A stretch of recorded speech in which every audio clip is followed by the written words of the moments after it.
Buenas noches, bienvenidos a esta hora con Omniel Ramírez. Gracias por darme la oportunidad de llegar hasta sus hogares, oficinas y teléfonos celulares a través de la señal del canal Noticias 16, canal 16 en todos los sistemas de cables. Muchísimas gracias a los que están a través del canal 85, Voz Media Network, canal 85 de Claro, canal 85 de Win Telecom, canal 85 en muchos sistemas de cable de los pueblos también. Gracias a los que en este momento están entrando a mi canal de YouTube de Primera Mano RD. De Primera Mano RD es un canal que hemos creado con la finalidad de colocar entrevistas, comentarios y análisis que hacemos todas las noches de lunes a viernes de 8 a 9 de la noche. Hoy es jueves y en este jueves pretendemos conversar con ustedes rumbo a las 9 de la noche. Recuerde que estamos aquí, como siempre, con todo menos con miedo. Quiero agradecer, entrando del programa, a mi amigo Valentín Pérez, que el día de ayer hizo un programa magistral. Yo creo que hay que apostar a la calidad y Valentín el día de ayer no se sintió mi ausencia. Aunque algunos preguntaban por mí, así, y el morenito come coco que está ahí, pero Valentín, gracias por habernos dado el privilegio de sustituirnos en el día de ayer y un abrazo desde aquí. Miren, amigos míos, yo creo que una de las grandes situaciones que se dan en la República Dominicana es que muchas veces nosotros atacamos el flagelo de la corrupción en manos no necesariamente de los responsables de la corrupción. Yo decía hoy en mi comentario que en el mundo hay una especie de campaña en contra de los sistemas políticos. ¿Y qué es lo que están diciendo? Bueno, yo no sé si usted ha escuchado estas frases. Todos los políticos son ladrones, ninguno sirve, los políticos lo único que han hecho es engañarnos, son habladores. Eso es como un discurso que casi todos los días escuchamos. Y ciertamente una parte importante de la clase política se merece esos calificativos y merece que la gente desconfíe de ellos. Pero yo siempre he dicho que generalizar no es bueno, porque en la vida no existen las posiciones totalitarias, o sea, no todo es malo ni todo es bueno. Siempre habrá personas buenas, siempre habrá personas con malas intenciones. Pero eso no solo sucede en la política, eso sucede en los medios de comunicación, eso sucede en los gremios médicos, eso sucede en los profesores. Siempre habrá gente buena y siempre habrá gente mala, pero lógicamente la gente que tiene malas intenciones son los que casi siempre más se destacan. Ahora bien, esa campaña de que todos los políticos son ladrones o de que todos los políticos son delincuentes no es a lo loco, como yo he dicho. Eso tiene un trasfondo. ¿Cuál es el trasfondo? Miren, hace mucho tiempo era difícil usted ver un empresario involucrarse directamente en temas de política. Y eso tenía una razón fundamental. Los empresarios entendían que la política no necesariamente les iría bien. ¿Y qué hacían? Bueno, la que aspire Alba, vamos a apoyarla económicamente. El que aspire fulano lo apoyaban económicamente, pero era difícil. Sin embargo, desde la época de Balaguer, los empresarios empezaron a ver que lo que ellos daban no era suficiente y que era mejor si ellos estaban dentro porque le permitiría controlar el negocio. Ya ellos no tendrían que dar. Ya ellos no tenían que contribuir, sino que ellos tendrían a su propia gente y ellos colocarían a su agenda. Y nosotros empezamos a ver fenómenos como cuáles, como don Jacinto Peinado, un empresario que entró a la política. Jacinto llegó a un punto tal que una de sus empresas enigmáticas, icónicas, que se llamaba Agrodelta, la quebró en la campaña del año 1995-96, porque él era el candidato del Partido Reformista, aunque Balaguer estaba apoyando a Leonel. ¿Usted recuerda el nombre de Carlos Morales Troncoso? Aunque don Carlos al final terminó siendo más político que empresario, pero don Carlos era más empresario que político. Tenía una relación importante con grupos económicos del país, una sociedad. Pero ¿qué pasó? Ellos entraron más a la parte política que a la parte empresarial. Peña Gómez incluso tenía detrás, ¿a quiénes? A José Antonio Narri. Los Narri que históricamente ayudaban económicamente a Peña, la campaña de Peña, pero ellos no, usted no veía a Narri metido necesariamente en la política, aunque después comenzó como a cogerle el gustito. En el PLD de Juan Bosch, ¿qué nombre? Chichi Selman, Eduardo y Chichi Selman, que contribuyeron enormemente en las campañas de Juan Bosch cuando el PLD todo era uno decricajado económicamente. Pero muchos de esos empresarios tenían como un límite entre lo que era su trabajo desde el sector empresarial, contribuir, cómo no, hasta recibir de alguna manera algún beneficio, y otra muy distinta era ellos participar. Pero ¿qué hemos visto a través del tiempo? Que ya hay dos sectores que se han incorporado a la clase política y esos son los que están diciendo y han promovido que todos los políticos son ladrones. Estoy hablando de los empresarios y de la sociedad civil. Por ejemplo, yo decía con el discurso de Marcha Verde que la clase política debió colocarse en atención porque Marcha Verde, que ayer cumplió 8 años, dicho sea de paso, Marcha Verde era un movimiento hasta antisistémico. No era contra el PLD, era contra la clase política en República Dominicana. Lo que pasa es que en ese momento quien tenía la batuta era el PLD. Y en esa Marcha Verde, ¿qué usted pudo ver? Que habían empresarios y habían ¿qué? Sociedad civil. Oh, ¿y de dónde venía Bartolomeo? ¿De dónde venía Jonathan Liriano? Carlos Pimentel, Juan Bolívar Díaz, venían de ahí, de la sociedad civil. Pero también vimos empresarios como quién, como el actual senador de la provincia de Santo Domingo, Antonio Taveras, que de la Marcha Verde, ¿a dónde saltó? Al Senado.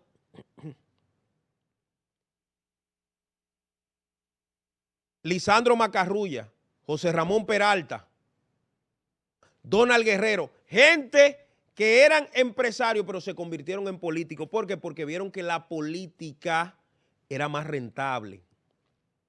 ¿Qué ha sucedido, mis queridos amigos? Nosotros hace algunos días participamos en un trabajo del diario Panorama, del periódico Panorama. Y en ese trabajo desnudábamos un contrato que iba directamente dirigido contra el Estado Dominicano y contra las finanzas del Estado Dominicano. ¿Qué sucedió? Bueno, escuchen esto, amigos míos. En esa transacción que nosotros investigamos aparecían algunas personas. Uno de ellos, el actual ministro de la Vivienda, Carlos Bonilla, y el otro, el señor Bartolomé Pujals, actual director de la Oficina Gubernamental de la Tecnología y las Comunicaciones, la OCTIC. Señores, ahí en el gobierno del PLD creo que duró mucho tiempo un funcionario llamado Armando García, creo que se llamaba el director de eso. Y eso nunca tuvo muchos niveles de popularidad porque allí no se administraba ni se manejaba gran cantidad de dinero. De repente, en el cambio de gobierno empezamos a ver que la OCTI, donde está ese señor de la sociedad civil, Ángel, te mandó unas imágenes, comenzaron a manejar mucho dinero. Pero el dinero iba particularmente dirigido, ¿saben a qué? Al alquiler de ciertos lugares. Lugares que eran utilizados como, ellos le dicen punto .gov. ¿Qué es eso? Son oficinas que ponen en diferentes pueblos con la finalidad de colocar varias instituciones dentro de esas oficinas para que la gente pueda acceder más rápido y no tenga que ir a las grandes urbes a buscar esos servicios, pasaporte, Intran, esto, lo otro, todo eso. UNAPI, bueno. El señor Bartolomeo ha estado involucrado en varios escándalos con el tema de los alquileres. El último fue un edificio que se hablaba de 1.000 y tantos millones de pesos, que el tipo tuvo que salir incluso de su cueva a dar declaraciones. Bueno, en el trabajo que se hizo el día, eso fue el domingo, el lunes, el señor Bartolomeo hace lo siguiente: hacen un proceso para alquilar una oficina en una plaza comercial donde iban a instalar el punto .gov de Punta Cana. O sea, la oficina gubernamental en Punta Cana, donde iban a haber diversas instituciones. Lanzan una licitación y en el proceso de licitación van cambiando las cosas y arreglándolas y acomodándolas para una persona. Lo primero es que cuando nosotros analizamos los documentos de la evaluación técnica de lo que recomendaron que se podía hacer el negocio, ¿sabe qué dice, Alba? Que en esa plaza iban 5.000 personas diarias y que tenía 300 parqueos la plaza. Nosotros agarramos y mandamos nuestras cámaras y ¿qué resulta? Que la plaza ni siquiera estaba en construcción. O sea, mientras el gobierno ya estaba listo para hacer el negocio, pues resulta que la plaza, todo lo que se dijo como informe técnico era mentira. Pues cuando empezamos a indagar mucho más abajo, hay un fideicomiso donde el dueño del fideicomiso, o sea, el dueño de la plaza, ¿quién resulta ser? El actual ministro de la Vivienda, Carlos Bonilla. Pero en todo ese proceso nos llamó la atención un nombre: Jacinto Hunley. Ese señor fue el empresario que le iba a alquilar el local que él había arrendado a Carlos Bonilla al Estado Dominicano. Ese empresario, cuando empezamos a investigar, una de las cosas que nos llamó la atención es que en el proceso de campaña, Alba, le había donado para la campaña del presidente 8 millones de pesos. Y parecería que todo lo que se planteó para ese proyecto de Punta Cana era alguna manera de pagarle a ese empresario. Eso es lo que se ve. ¿Por qué se detiene el proceso? Se detiene precisamente porque el diario Panorama comienza a pedirle, a través de la ley de libre acceso a la información pública, que entreguen la documentación en la que se han basado para hacer ese negocio. Y cuando se comienza a pedir esa información, ¿sabe qué pasa?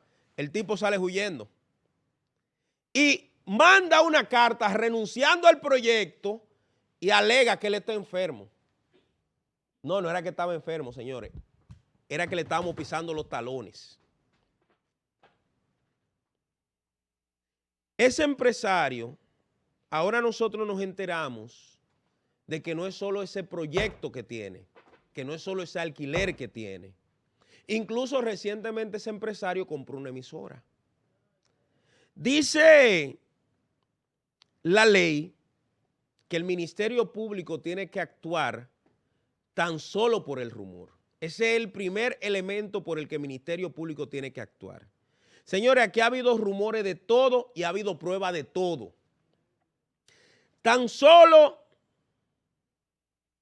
con la documentación de este entramado que le tumbamos el pulso, era para que este señor, el señor Jacinto Only, este empresario, y yo en los siguientes días le voy a seguir dando a ustedes detalles de quién es ese personaje y por qué ha tenido tanta suerte en los últimos 4 años. Pero también, si conoce o no conoce al actual ministro de la Vivienda, el mismo el que estaba involucrado, el mismo que era el dueño de la plaza y del proyecto.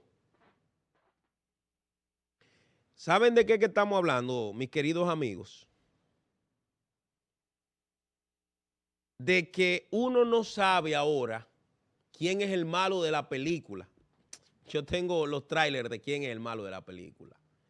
Pero lo que sí le quiero decir, que parece que el descrédito que se había montado de que los políticos son los ladrones, de que son los delincuentes, de que son los malos, de que no sirven, de que ya uno no sabe, porque aquellos que denunciaban, por ejemplo, la sociedad civil que denunciaba que los políticos eran los malos y ahora ellos son los que administran el Estado. Señores, ¿a qué partido pertenece Bartolomeo, ese que está en el expediente ahí, en ese proceso? A ninguno, a la Marcha Verde, esa es sociedad civil. ¿A qué partido pertenece, cómo que se llama, Carlos Pimentel, el de compra y contratación? A ningún partido. Son la sociedad civil. Y Carlos Bonilla es un empresario. Entonces los empresarios ya vieron, y la sociedad civil, que ellos no necesitan valerse de ningún político. Ya ellos entran solitos. ¿Usted no se acuerda del escándalo de Lisandro Macarrulla? Donde él decía que él metía la mano en fuego de que su hijo era inocente en el caso de Jean Alain, y después el hijo fue y se declaró culpable en un proceso. Y firmó un acuerdo con la Procuraduría. ¿De qué que están acusando en el expediente de Jean Alain a la mujer de José Miguel Bonetti? A propósito que el Escogido ganó, es uno de los dueños del Escogido el día de ayer. ¿De qué que lo están acusando? A ella. No que la están acusando, que ella firmó un acuerdo y se declaró culpable y devolvió 84 millones de pesos. Fue de lo mismo. Entonces, yo le estoy hablando a ustedes de empresarios y de sociedad civil que ¿qué hicieron? Se engancharon en el toro del Estado porque produce mayores beneficios. El señor Celso Marrancini, el dueño de los apagones ahora, ¿a qué partido político pertenece? Al empresariado, no es de ningún partido. Es que se vio que ya él no tiene que darle a ningún presidente, él solo se tiene que meter y él manda, es batuta, ley, constitución. Por eso estaba con Leonel, después estaba con Danilo y ahora ¿con quién está? Con Luis. Ya empresarios y sociedad civil ya no necesitan articular con políticos, ellos saben que ellos pueden meterse. Bueno, tenemos un presidente que es un empresario. El discurso antisistémico de que todos los políticos son ladrones tiene un objetivo: desplazar a los políticos porque ya han cogido mucho y que vengan empresarios y sociedad civil a coger ellos. Yo recuerdo, a propósito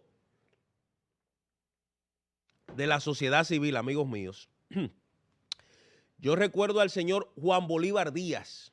Juan Bolívar Díaz, periodista, pero Juan Bolívar Díaz, más que periodista, es un sociedad civil que es el fundador y dueño de una vaina que se llama Participación Ciudadana.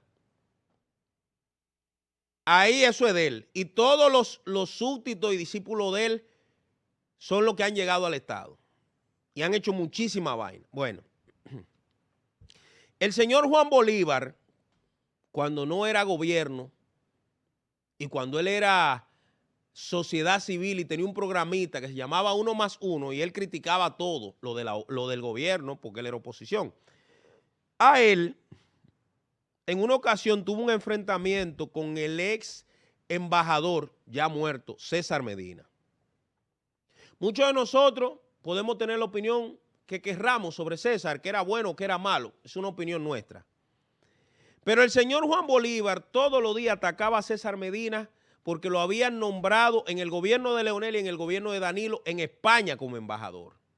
Y él decía que era antiético que un periodista cobrara 40,000 euros y que un periodista que se supone que tenía que defender la verdad estuviera designado en un puesto en el exterior y esto y toda esa pendejada que él hablaba.